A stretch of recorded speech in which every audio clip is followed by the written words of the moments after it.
भारत माता की इनकलाब, इनकलाब, वंदे वंदे। आजादी की 75वीं सालगिरह सभी देशवासियों को मुबारक हो। अभी जब हम इस तिरंगे को ऊपर चढ़ते हुए देख रहे थे, कितना शानदार दृश्य था। भगवान करे हमारा ये तिरंगा हमेशा हमेशा के लिए ऐसे ही बुलंदियों पे रहे और ऐसे ही लहराता रहे। और इस तिरंगे की आन बान शान के लिए अगर हमें अपनी जान भी न्यौछावर करनी पड़े तो छोटी बात होगी।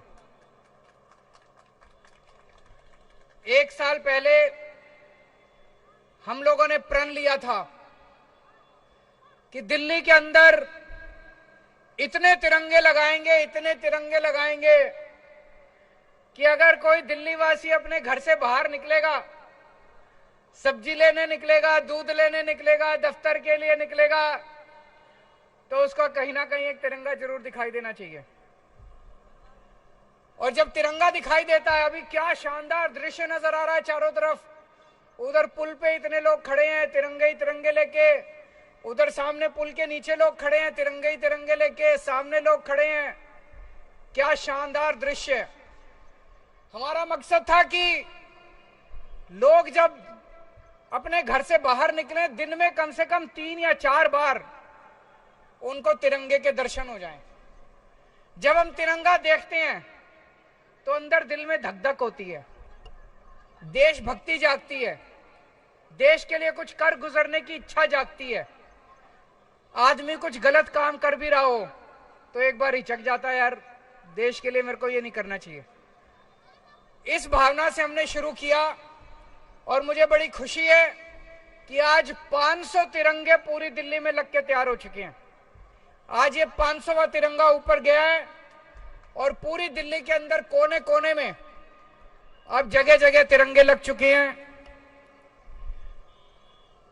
आज 75वीं वर्षगांठ के अवसर पे हमें एक प्रण और लेना है कि हम अपने देश को, भारत देश को दुनिया का नंबर 1 देश बना के रहेंगे।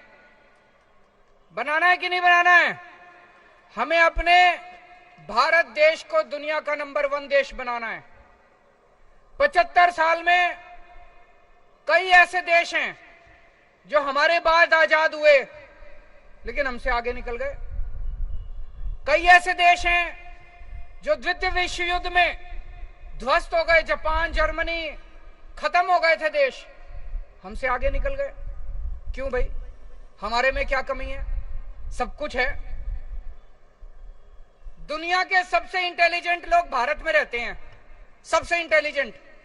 सर्वे करा के देख लो, मैं बड़ी जिम्मेदारी के साथ कह रहा हूं, दुनिया के सबसे इंटेलिजेंट लोग भारत में रहते हैं, सबसे मेहनती लोग भारत में रहते हैं। फिर हम पीछे क्यों रह गए? इसीलिए इस 75वीं वर्षगांठ के अवसर पे हम सब लोगों को प्रण लेना है, जो भी करना पड़े हम अपने देश को आगे बढ़ाएंगे।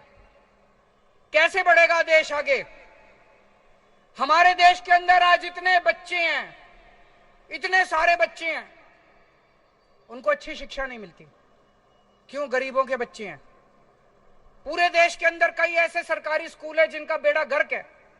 कई ऐसे सरकारी स्कूल हैं जो बिल्कुल खंडर बने पड़े हैं। दिल्ली में भी पहले यही हाल था। दिल्ली में हमने सरकारी स्कूल अच्छे कर दिए, शानदार कर दिए।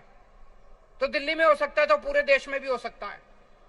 आज हमें प्रण लेना है कि हमें ऐसी व्यवस्था देश के अंदर कायम करनी पड़ेगी कि एक एक बच्चे को, इस देश के अंदर पैदा होने वाले एक एक बच्चे को, चाहे वो गरीब का बच्चा हो चाहे अमीर का बच्चा हो, एक एक बच्चे को अच्छी से अच्छी शानदार शिक्षा मिलनी चाहिए।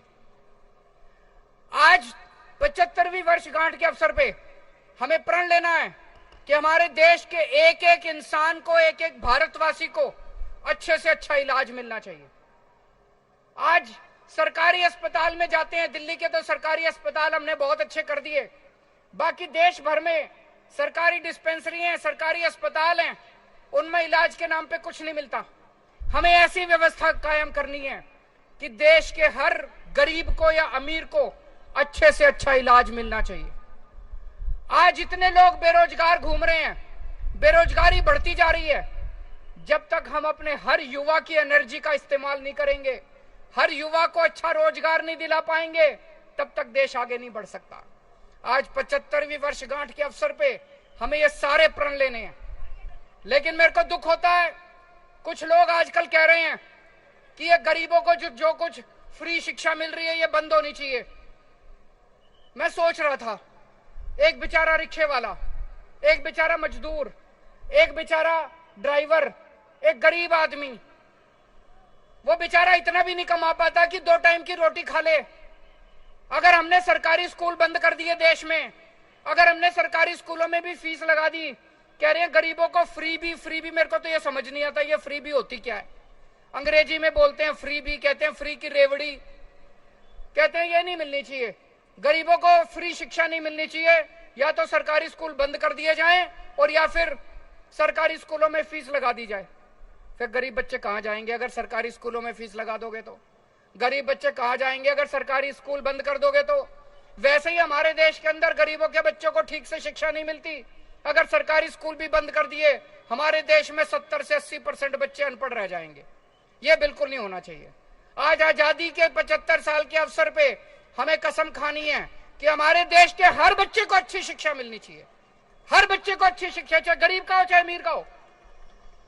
हम दुनिया में 39 देश, अमीर देश ऐसे हैं 39, जहां पे सारे बच्चों को फ्री शिक्षा मिलती है, चाहे अमीर का हो चाहे गरीब, सबको फ्री शिक्षा मिलती है, अच्छी शिक्षा मिलती है। वो अमीर देश कैसे बने? वो इसीलिए बने क्योंकि उन्होंने अपने बच्चों को अच्छी शिक्षा दी। और हम कह रहे हैं हम अपने बच्चों की शिक्षा बंद कर देंगे, सरकारी स्कूल बंद कर देंगे, पैसे लेंगे बच्चों को पढ़ाने के। ये क्या बात हुई? अब ये बात चल रही है कि सारे सरकारी अस्पताल बंद कर देने चाहिए, दवाइयों के पैसे लेने चाहिए, गरीबों से इलाज के पैसे लेने चाहिए।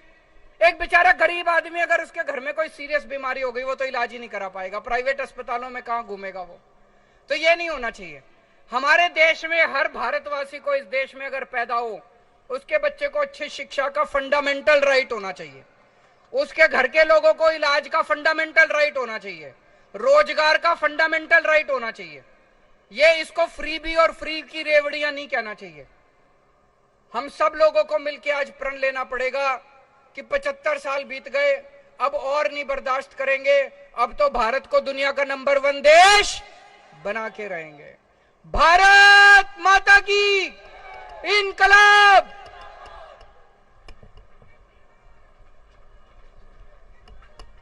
बहुत बहुत धन्यवाद। और अब मीडिया बाइट, बसंती चोला मीडिया से बात करेंगे आदरणीय मुख्यमंत्री महोदय।